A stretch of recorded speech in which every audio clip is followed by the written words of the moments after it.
I am Cory Duncan with Haus Realty, and today I'm with Chris Meyer, who has written an awesome book. I don't read very many books. I read this one. That's a feat in and of itself. I'm glad you read it. Yeah, man. Again, it's like lock down and get there. The book is called Settle for More. Chris, tell me a little bit about the book and maybe why you wrote it. Yeah, absolutely. So Settle for More was a passion project for me, and it really came out of a lot of questions that I got.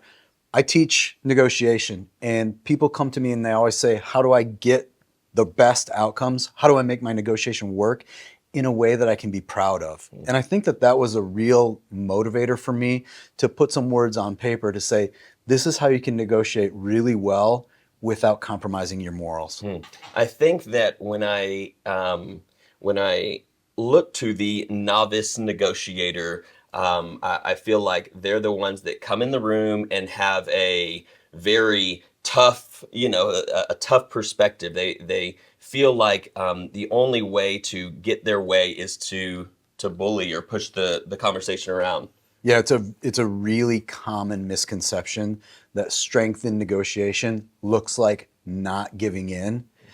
And you'll see in the book when you read through it, strength in the negotiation is really who provides the value. It's the person that brings the most to the table. It's the person that can help everyone get what they're there for. That's the person who's strong in the negotiation.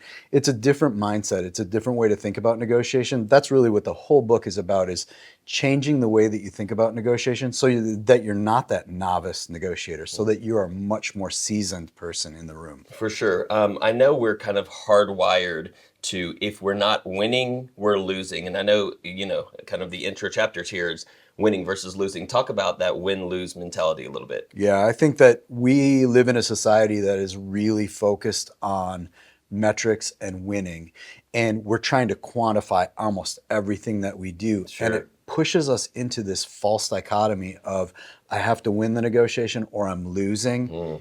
And some of the research is really specific as to making sure that you win even if it costs you a little bit in the deal. And I've been party to a lot of deals where others have cost themselves value out of the deal in the effort to win. And I think that that's one of the things that we have to give up and really think about, how do I get more, which is really what the title of the book is pointed at, For is sure. how do I get more instead of how do I beat the other party? So a concept that really jumped out at me in the book and always really speaks to me is this idea of zero sum. Let's talk about, will you define zero sum and how you use that or utilize that concept in the book and in a negotiation. Yeah, zero sum is really interesting. It says that there's a fixed amount of resources available in the negotiation. Okay. And so in the realty world, we're talking about a house and a price. That's right. And a lot of times people look at that and they go, that's it, that's all there is to this. Well, there's always a lot more than that. The last house that I bought, one of the things that drove the deal was the person selling it wanted it to go to a family. People that were willing to put some love and some joy into that house. And so because of that, I made an offer that was lower and still was accepted. Yeah. And it became about much more than just that zero sum, one house, one price. Yeah. So And we need to look for those opportunities to expand it and make it into more. Yep. So if there are buyers out there, this is something that I tell my buyers and my sellers. It's like, let's look at something outside of the price, because it would make my industry, much more black and white. And that's just not truly how deals are done. Deals are done with the X factors, with these things that we don't think of going in. But if it's just about the price, that really simplifies things in a negative way. It does. It does. I always compare it to buying pants. Okay. We're accustomed to walking into the store, you pick out the pants that you want, you take them up, you pay the price, you walk out. That's not how we do most deals. It's true. I mean, pants are easy because we are now accustomed that we don't negotiate pants. That's right. That's right. But a house is much bigger than that. For sure. Or a car is much bigger than that. Or even more, what about your career, right? These are things that we need to be able to look deeper, look into what are other driving factors. If we boil it down to just numbers, then it's just buying pants. For We're sure. putting pants in the cart, we're hitting buy, and we're done. That's right. That's right. We can do it on an online transaction, and it's simple, and it just doesn't the way of the world doesn't flow like that. Right. You mentioned career, and when we're talking about negotiations that are as impactful as a job offer and salary and buying a house, all these items, I know a question that I get a lot, and I know that you get this a lot, is do you make the first offer? Very, Let's talk about that Yeah. first offer strategy. very good question. A lot of people are scared to make the first offer, and they don't say they're scared. They put different mythology on it. Like, if you speak first, you lose. I don't want to give them too much information. I don't want to reveal where I would be willing to go. I will leave money on the table. All that's mythology. What we know from the research and what we know from practice is, if you make that first offer, you're setting the anchor. You are giving some information. It's some information that says, here's the value that I place on what we're trying to accomplish here. Yeah. And we want to communicate that. I want you to know that you have something of value to me. For sure. And here's the value that I'm willing to trade for it, Yep. right? And that's a really important factor. So making that first offer, again, you're the strong negotiator if you can make that first offer. If you can walk in prepared and say, this is what this is worth. Now, it doesn't mean that's the end, Sure. but it sets an anchor and it sets that spot that says, this is where we're starting from. I'm in control of where we're starting from. I'm not going to cede that to you. Yeah. So bringing this into real estate, how does that concept relate when there is a list price? Now, you and I both know that list price and value, I could list a house that is valued at $500,000. I could list it for $1 million, but that doesn't mean that house is then worth, $1 million or anywhere Right. near that. How do we approach a negotiation when there's already a price on the table? Yeah. So the list price is, in essence, a first offer. But we do know that we can re-anchor people. So if we go in and we see the list price and it's not what we're willing to go on that house. Sure. We look at it, we say the value isn't there, so I want to go lower. We can go in and we can re-anchor at a lower price. Alternatively, when that person gets that re-anchoring counteroffer, they may say no. Sure. And that's okay. It's part of it. It's much better to walk away than to do a deal at a spot that's wrong for you. Which, if we go back to the story that I told about my house buying process, Yeah. I knew how much that was worth to me. I knew what the value was. So we set the value there. I made the offer. It was below what the listing price was. Sure. So a re-anchoring counteroffer. Yeah. And it was accepted. Eventually, after the negotiation process and the understanding of value and what one party was trying to bring to the other party, it helped a lot to get us to that point where we could re-anchor. For sure. So as a realtor, you have a great opportunity to set an aggressive but realistic listing price. That's right. And if we set an aggressive but realistic price on it, it's much more difficult to come back with an aggressive re-anchoring counteroffer. Of course, yeah.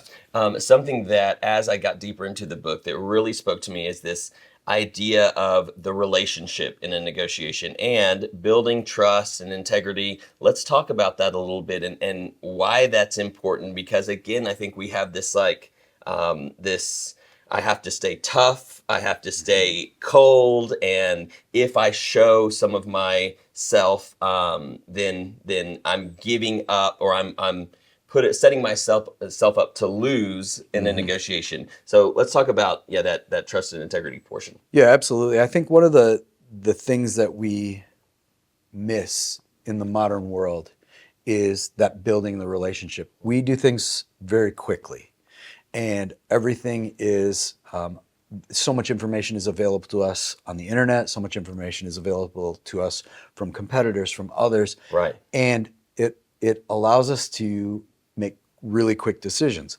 That shortcuts that trust building process. We need to have a better understanding of who we're doing business with. What do they stand for? It doesn't mean that I have to agree with everything that you stand for, but I know who you are. Yeah. And I can use that and build a relationship and understand better who you are, what's important to you. And if I understand what's important to you, we can get to a deal much more quickly. Yeah. If I understand that this is what your integrity says you will do in this situation, then I don't have to question, and I don't have to have that fear when I go into the negotiation. And I think that a lot of what holds us back, and this is one of the things that I want people to get from this book, is we're held back by the ambiguity and the fear of that ambiguity. And if we can get beyond that, we don't have to accept a deal. Sure. We can put something on the table. The other party doesn't have to accept that. So if we can understand that at any time we can walk away, we're not going to be forced into a bad deal. Nobody can force you into a bad deal. Yep. And as soon as you understand that, it gives you the freedom to go in, build that relationship, and understand better why we're doing business together. So I love the end of that. How do we get there? How do we build that relationship and discover, versus, again, just having that line item, hey, here's my price, here's your price. If they don't overlap, we're not doing a deal. How do we go a little deeper? Right. We have to ask the why question. We have to get to an understanding of, why are you here? What is it that deep down you're trying to accomplish with this negotiation? And here's the real fact of the matter. It's never the money. The money is a proxy for what I'm trying to do, right? And money could be proxy for, maybe it's for the freedom that you want from your job. Maybe it's for the recognition. Maybe it's for the standard of living that you're looking for. Sure. But it's never the money. It's always about something deeper than that. So we need to ask those questions. Hey, what do you want today? Well, I'd really love to buy this house at $500,000. Okay, why? Why this house? Well, there's some things in the neighborhood that I really like. What do you like about the neighborhood? I like the playgrounds. Why do you like the playgrounds? Right. Well, I have 3 kids and they really like to go down the slide. And now we're starting to get to why. And that's how we build a relationship. That's so interesting, because I think that when we enter into something that I experience is that when we enter into a negotiation, at first, at least, a lot of it is this, even as we're asking probing questions, the first reaction is, what do you want? Well, I want this higher price. I want this dollar amount. And people are fixed there in their, in their thinking. And I understand that when we're comparing pants online, one retailer versus another. I think that's a great, I think that's the reason we have that conditioning, right? But it truly is about getting past the money, and essentially what you're saying is if that's not the issue, if we can set that aside, if it's not that, then what? Right. And I think that people get a little nervous about sharing that why. And the way that you break that down is share your why. I'm here because. Perfect. Now tell me about why you're here.